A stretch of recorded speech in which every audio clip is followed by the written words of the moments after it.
Şair Moşu Göyəzənlinin uşaqlarının anası. Öz adınız yoxdur?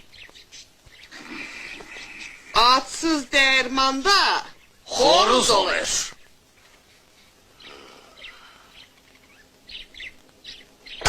Söylü, mahal kızı Göyəzənli. Yazarsan mı qağa? Mən rəisəm, ağa deyiləm. Adınız, familiyanız? Sana məktəbdə öyrədiblər qələm tutmağı ya sirkdə? Vətəndaş, özünüzü təqdim eləyin. Xalq.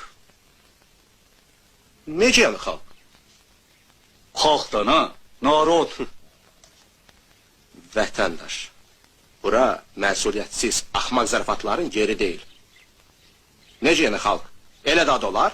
Ha, xalqının şair oğlunu bir dılğır üzükdən ötəri şüpə altına alan biz səni. Belədir. Onun milyonlarla oxucusunu şüpə altına alır. Bəli. Yaz adımı. Xalq. Millət. Yaz belə dəli kür, yaralı araz. Bax beləcə xədər. Ağ qızıl, Bəli. qara qızıl, Bəli. taxıl zəmiləri, Elədir. pambıq çölləri, Bəli. başıqarlı dağlar. Ay kəpəs, qoşqar, babadaq, Göyəzən. Əbəsdirin boy! Nədir? Gedə bilərsiniz! Qoşma, təcris, muxamməs, şeir, qəzəl, poema, igid Azəri oğulları, Koroğlu, Babək, 6 dənə də öz oğlum. Hələ bax belə biri dolaşır. Namus, qeyrət.